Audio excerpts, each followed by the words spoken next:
Olá, boa noite. Vamos ver quem está online para a nossa live, que hoje será sobre o tema da moral. Deixa até eu mesmo escrever aqui: moral e regras. Opa. Boa noite, boa noite, boa noite para quem está chegando.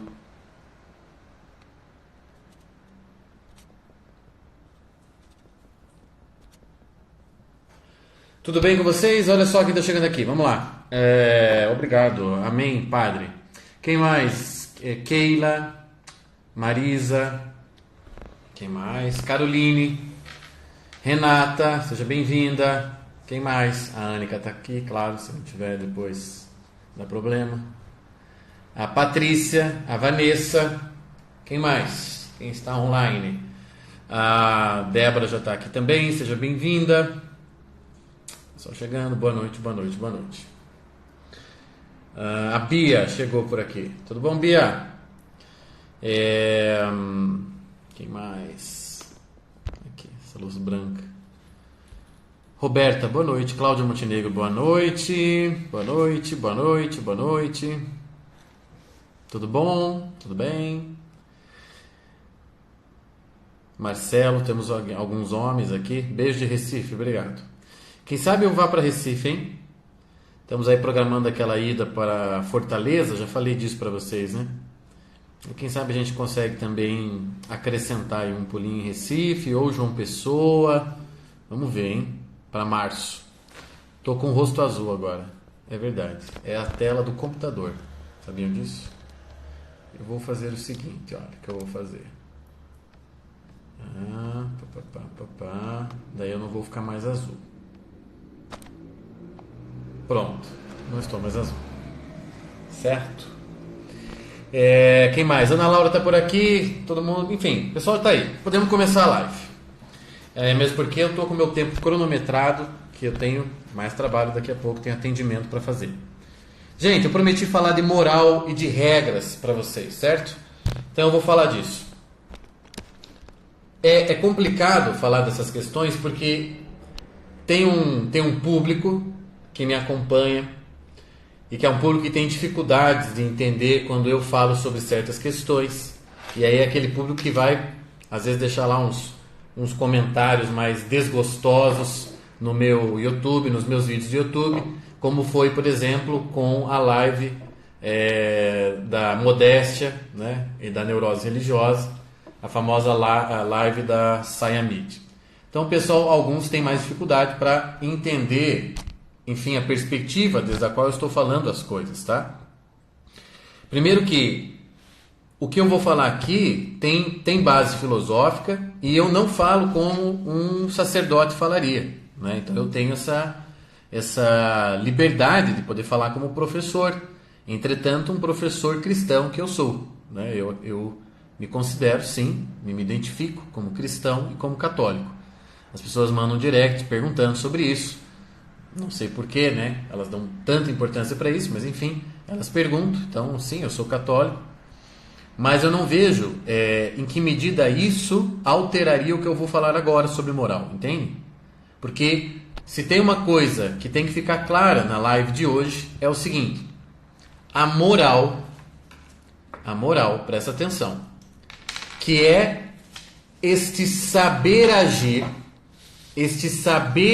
em direção ao melhor, ele não vem de fora para dentro. Presta atenção. A moral, o que é moral? Tá?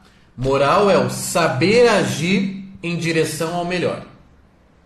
Todo mundo já esteve aqui em situação de dúvida, em situação de ter que escolher, tá? Numa circunstância da sua vida que você teve que escolher entre fazer isso ou aquilo, entre, enfim, fazer faculdade ou um curso livre, entre ficar em casa ou sair na noite, entre namorar e ficar sozinho, entre acessar aquele site de pornografia ou não acessar o site, fechar o computador e tentar dormir. Quer dizer, há escolhas na nossa vida, escolhas, enfim, que estão né, que são complexas ou simples, em que incidem ou incide a dimensão moral da vida. Como diz o Julián Marías, ele tem um livro sobre moral que se chama Tratado do Melhor. A vida humana é moral. A vida humana é moral. Por que que a vida humana é moral? Porque ela sempre requer, sempre invoca a opção pelo melhor. Há sempre um melhor a ser feito. Há uma qualidade nas ações humanas. Estão entendendo? Há uma qualidade nas ações. Por isso a vida humana é moral, diz Julián Marías. Porque os atos humanos não são desprovidos de qualidade. Ou seja, isto é melhor, aquilo é pior. Todos os atos humanos têm qualidade. É uma boa qualidade, nós chamamos de um ato moral. Moralmente bom. É uma baixa qualidade, é um ato moralmente ruim. Ou um ato imoral. Então isso é a primeira coisa que tem que ficar claro. Eu estou definindo aqui moral para vocês. Moral é o saber agir em direção ao melhor. Certo? Sempre há um melhor a ser escolhido, a ser feito, a ser optado, a ser realizado. Segundo ponto, a vida humana em si é moral. Porque todos os atos humanos têm qualidade. Não há um só ato humano desprovido de qualidade. Todos os atos, eu posso pegar todos os atos humanos e classificá-los, tá? Dentro das circunstâncias de cada ato em melhores e piores. Então os atos humanos são qualificáveis. São mais morais, no sentido que vão mais em direção ao melhor, ou menos morais. Tudo bem até aqui, certo? Aí eu disse, a moral não incide, não deve acontecer de fora para dentro. Por que não deve acontecer de fora para dentro? Porque se é natural, se é da constituição da vida humana mesma, esta qualificação dos atos, é óbvio que é da natureza humana a qualidade. Deixa eu ver se eu me faço entender. É natural, é da vida humana a qualificação. A vida humana em si é moral, diz Julián Marías. Portanto, se a vida humana é moral em si, quer dizer que cada homem, cada mulher, cada ser humano tem esta dimensão qualificável dentro de si. Ok? Deu para entender isso? A vida é moral, a vida humana é moral em si, e portanto, se a vida humana é moral, quer dizer que cada um humano, cada homem e cada mulher, traz em si o qualificável, a dimensão da qualidade. Daí que a moral seja uma execução, um exercício de pôr para fora, ou vem de dentro para fora, a nossa capacidade natural de qualificação, de realização e perseguição do melhor. Aquilo que vem de fora para dentro e que vem como regra, como admoestação, aquilo que vem como, enfim, guiamento de conduta, normativa, etc, etc, etc. Tudo isso pode servir como reforço, como iluminação do que trazemos dentro de nós. Mas isto não pode substituir o ato pessoal, o ato individual do realizar de dentro para fora. Então, por que é que eu estou falando isso? Justamente para aquelas pessoas que não compreendem a abordagem que eu faço e que respondem às coisas que eu falo, por exemplo, sobre modéstia, com passagens bíblicas ou trechos do catecismo. Minha gente, não é isto vida moral. Vida moral não é você saber repetir ou simplesmente obedecer o que está dito numa regra, num catecismo ou, enfim, ter de memória passagens bíblicas que corroborem a tua atitude. Como diz Chesterton, não devemos praticar excessos, mas temos que tomar cuidado com aqueles excessos que não praticamos simplesmente por termos alguma carência. Olha só que interessante. Hoje em dia parece que as pessoas não têm dentro de si o melhor. Não, Bia, as pessoas têm porque é natural, é constitutivo do ser humano, certo? Todo homem nasce bom. A gente tem que acreditar nisso, senão a gente desiste da humanidade, né? Me parece isso uma evidência. O homem nasce bom. Essa qualidade nasce conosco. Portanto, como é que eu posso dizer? Esse instrumento, não, esse farol também não é a palavra que eu estava buscando. Pelo melhor, essa capacidade de perceber o melhor e de querer o melhor nasce com o homem. O que acontece sim é que a nossa cultura atual abafa isso, né? Diminui isso dentro de nós. Nós não nos ouvimos mais, nós não acessamos mais essa instância qualitativa do nosso ser, exato, que é a nossa essência. Aí a gente acaba agindo de outra maneira, não porque a gente é mau, mas porque a gente não ouve o que tem de bom dentro de nós. Tá entendendo? Então olha o que eu estou querendo dizer aqui com essa conversa sobre moral. Falar sobre moral é mais delicado do que as pessoas pensam. É mais do que cumprimento de regras, cumprimento de normas.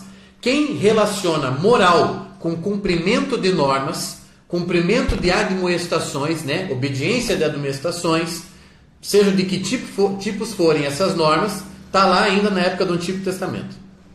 Tá? Ficou na época do Antigo Testamento. Não teve a revelação, não passou para o Novo Testamento. Quer dizer, está pegado à lei. Mas a letra da lei é morta se ela não ecoa no coração do homem.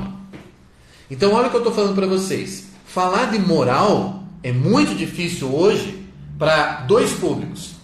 É difícil você falar de moral para esse público amoral, um público que não ouve a sua instância, o seu ser qualitativo, portanto não avalia os seus atos, não considera consequências, não vê gravidade em nada e passa a vida como fosse um grande bailado, esse povo amoral. É muito difícil falar de moral para quem acredita não haver dimensão moral na vida. Porém, é muito difícil também, talvez igualmente difícil e às vezes até mais difícil, falar para aquele público moralista. Ok? Quem é o moralista? É aquele que é um exímio aplicador da lei. É um exímio aplicador da lei. Não, você não pode falar isso, porque no Catecismo número 223. Não, você não pode falar uma coisa dessa, porque tem lá uma carta que diz tal coisa, porque na Constituição, tal. Esses aplicadores de leis, que fazem um movimento, a vida moral deles é de fora para dentro, indo em busca de leis e normas exteriores a ele, para tentar reforçar condutas, práticas dele, para tentar legitimar, justificar práticas dele, ou até para usar aquilo de limitador para práticas dele. Esse povo também é muito difícil conversar com esse povo. É muito difícil estabelecer um verdadeiro diálogo com eles, porque eles não ouvem. Tudo que você fala é imediatamente para eles traduzido para alguma norma, ou serve para ser combatido por alguma letra de lei. Eu estou aqui para dizer que vida moral é uma responsabilidade, um dever e algo que deve ser vivido na dimensão profunda do teu ser, porque é algo que deve vir de dentro para fora. E qualquer outra regra, seja ela a mais sacra de todas ou a mais cagada de todas, qualquer regra tem que ser confirmada dentro do coração do homem. Não porque você passa a ser o critério da moral, o critério universal. Não é subjetivismo que eu estou falando. Mas porque no coração do homem, no interior do homem, existe essa dimensão qualitativa da vida. A moral é inerente ao homem.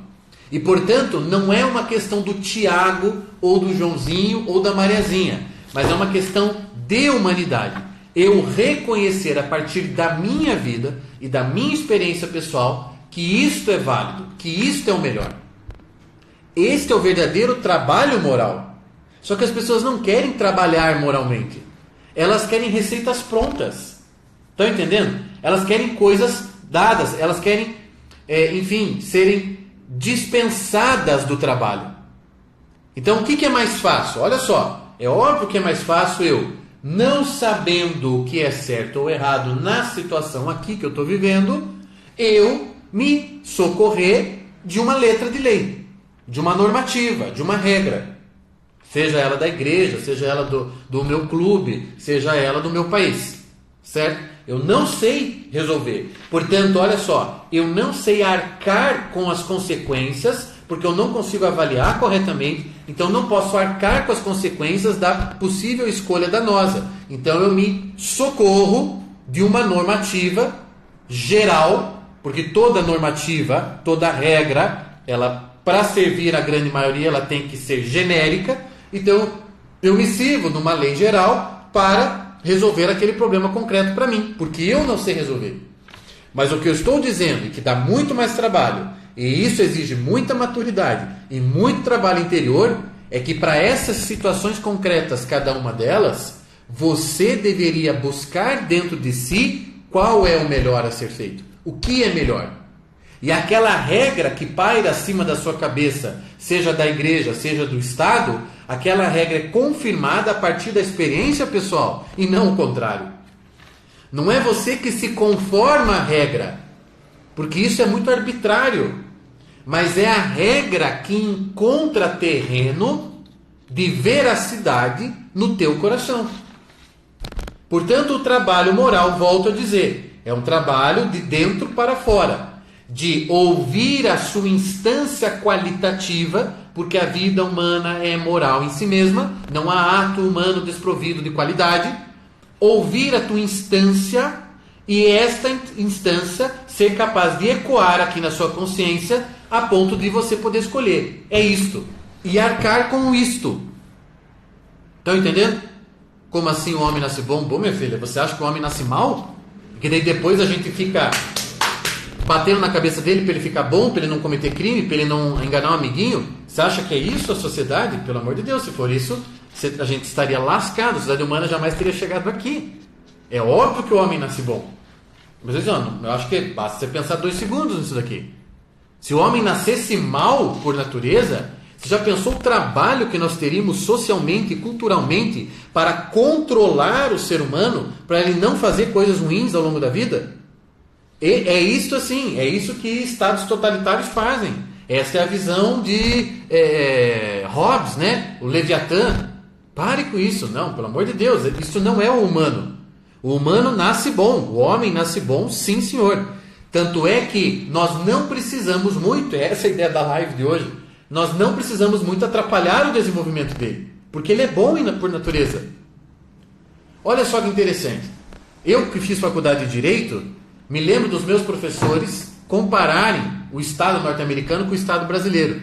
E não sei se você sabia, mas que o Lewis diz que o homem nasce mal. Não, você está com certeza errado, tá? O Hobbes diz que o homem nasce mal, né? E Rousseau não está certo, porque eu não acredito que a sociedade sempre corrompa o homem. Senão todas as sociedades seriam más e infelizes. E isso não é verdade. Nós temos ao longo da história várias sociedades muito boas, muito felizes e que produziram coisas maravilhosas para toda a humanidade. Então Rousseau também não está certo. Agora, os meus professores de faculdade de Direito comparavam os Estados Unidos com o Brasil, dizendo, né, que nos Estados Unidos a mesma Constituição desde a época da independência, e tinha lá, se não me falha a memória, 10 artigos. 10 artigos numa Constituição para governar um país daquela magnitude, 300 milhões de pessoas. A nossa Constituição, já estamos na 7ª Constituição brasileira, e ela tem 200 e poucos artigos, se não me falha a memória também. O que isso tem a dizer? O que isso tem a dizer? Né? Uma criança com tédio faz crueldade. Misericórdia, você está muito perdida. Tenho pena de você. Você está muito perdida mesmo. Se você acha que uma criança faz crueldades, tá? Uma criança com tédio. Você realmente não está olhando a vida humana. É só isso que eu tenho para te dizer. Tenho pena dessa tua perspectiva. Então, olha só, o que isso diz sobre os Estados Unidos? Isso diz que os Estados Unidos não precisam ser controlados. O americano não precisa ser rigidamente controlado pelo Estado. 10 artigos de uma Constituição dão conta de 300 milhões de habitantes e que não se matam, como os jornais brasileiros gostam de às vezes falar mal dos Estados Unidos, E que ele não se mata e que a sociedade está lá e está produzindo coisas maravilhosas até hoje, com 10 artiguinhos da Constituição. Vocês estão entendendo? Nós temos 200 e poucos artigos, estamos na 7ª Constituição e cada vez mais queremos enxertar artigos na Constituição, queremos enxertar regras, porque acreditamos que temos que conter as pessoas, porque temos que dizer a elas o certo e o errado. E eu estou dizendo, meus amigos, quando chegamos nesse ponto, quer dizer que é game over. Game over. Se chegamos nesse ponto, game over. Tá entendendo? Tá entendendo? Se chegamos no ponto que precisamos de tantas regras, de tantas normativas, seja na esfera política da nossa dimensão, portanto o Estado, seja na esfera religiosa, a igreja, as igrejas, as religiões, se precisamos tanto das regras, é porque já deu game over. Se você ouve uma live sobre aquela de modéstia que eu fiz, e que subscrevo absolutamente tudo que disse lá de novo, e gravarei de novo inteiramente aquela live. Se você precisa responder aquilo com letras de lei, game over. Game over. Tá entendendo? Não, tudo bem, querida. Eu sei. Eu não tô te criticando. Eu tô falando assim, que você não pode acreditar naquilo que você disse. É só isso que eu tô falando. Aliás, se você acreditar naquilo que você disse, você não confia em nenhum ser humano. Pare para pensar. Você não acredita em ninguém se você acreditar realmente no que você disse. Tá?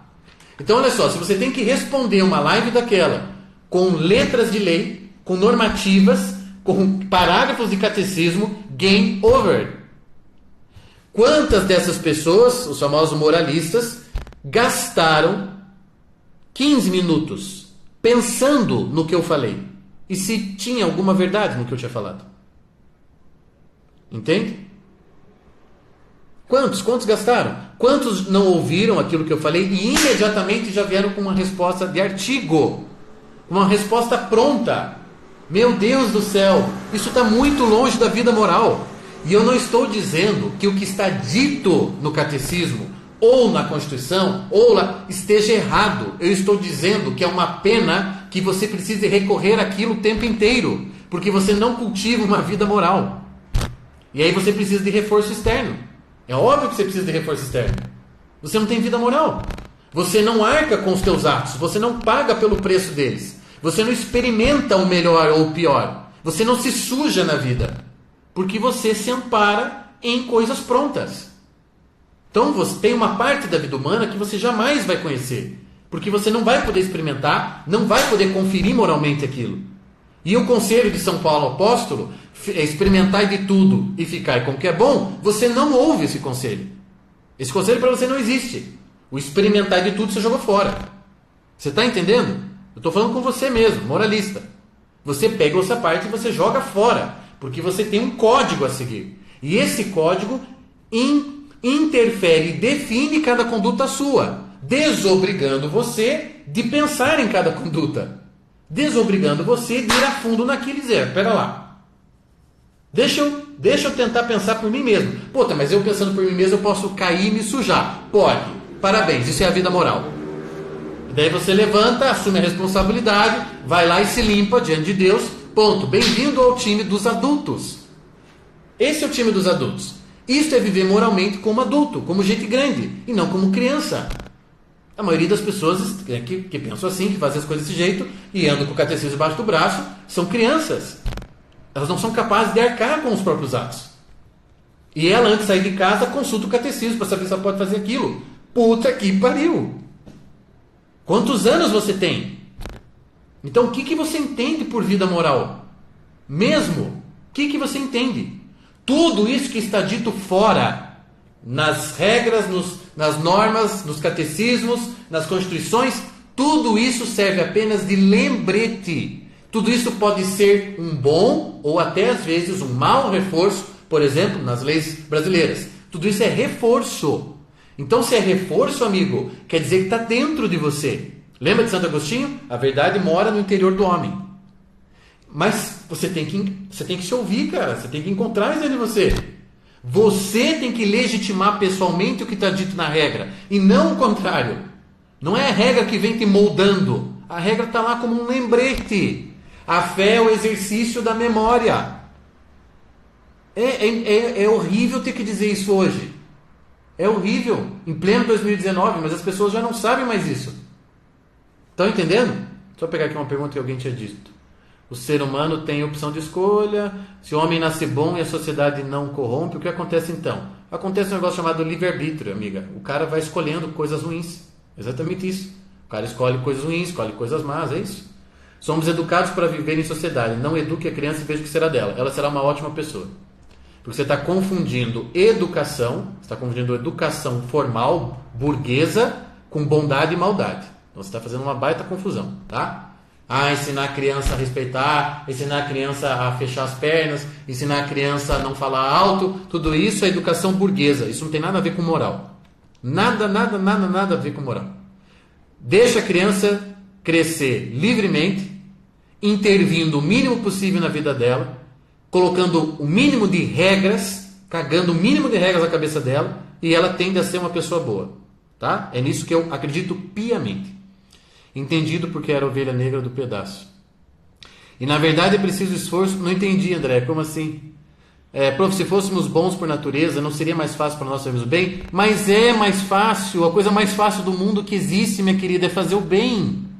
Para fazer o mal você precisa de um esforço danado. E você só faz o mal hoje com pouco esforço porque você criou o hábito de fazer o mal. Fazer o bem é a coisa mais natural do mundo. Olhe para as crianças, olhe para elas. 3, 4, 5 anos de idade.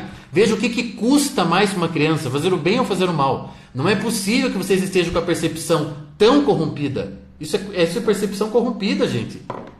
Não é possível que vocês estejam com um olhar tão turvo. A coisa mais simples para os meus filhos é fazer o bem. Não tem o menor esforço do meu filho Bernardo. Ele vê moeda no carro e diz assim: pai, tem que ficar colocando moeda aí, porque tem sempre gente pedindo, a gente tem que ter moeda. É a coisa mais fácil do mundo para ele. Para o Bernardo pensar numa maldade, e ele já é possível, ele tem 9 anos, ele já pode pensar em maldades. Para ele realizar uma maldade, precisa de um esforço. Fazer um esforço ele tem que fazer. Entendeu? Então é claro, tem instinto ruim no homem? Óbvio que tem instinto ruim. Tem apetites por coisas más? Tem apetite por coisas más. Mas você precisa escolhê-las para elas acontecerem. Nenhuma delas vem com a fábrica. O que vem com a fábrica é a bondade. O que vem com a fábrica é uma inclinação para o perfeito e para o bem. Isso é Aristóteles e isso é São Tomás de Aquino. Vocês estão por fora da conversa. Estão entendendo? Então assim, fazer o bem é exercer humanidade. Fazer o mal é arrancar forças, arrancar energia para ir lá praticar o mal. O mal exige energia, exige força. E se você não precisa mais despender força para fazer o mal hoje, é porque você já deitou e rolou nessa cama. Você já está habituado a fazer o mal. Está entendendo? Não, meu filho não teve meu exemplo. Vocês, olha, é triste porque esses que estão comentando aqui, estão todos dizendo que o homem é formado pela cultura. A bondade e a maldade dele são determinadas pela cultura, pelo convívio com a família. Não é. Parem com esse relativismo e com esse construtivismo. Isso aí, olha, destruiu as consciências de vocês. O ser humano é bom por natureza. Se ele cresce num ambiente saudável, se ele cresce num ambiente moralmente bom, claro que isso irá reforçar as coisas boas nele. Se ele cresce num ambiente ruim, danoso, moralmente ruim, isso vai contra ele e pode abrir possibilidades do mal para ele. Sim, é verdade. Mas ele já nasce com isto. Ele nasce com a bondade. Entende? Nós não somos frutos da condição. Gente, se nós fôssemos frutos do meio, não haveria uma pessoa no Morro do Alemão, no Rio de Janeiro, que fosse boa. Convivendo com aquela bandidagem, com aquela porcaria toda. Vocês não estão entendendo que você nasce com uma forma boa e que ao longo da sua vida você adquire o livre-arbítrio e exerce ele, confirmando a tua natureza boa ou opondo-se à sua natureza. Está entendendo? Opondo-se a ela. Porque realizar o mal é opor-se à natureza. E a live de hoje não é sobre bondade e maldade.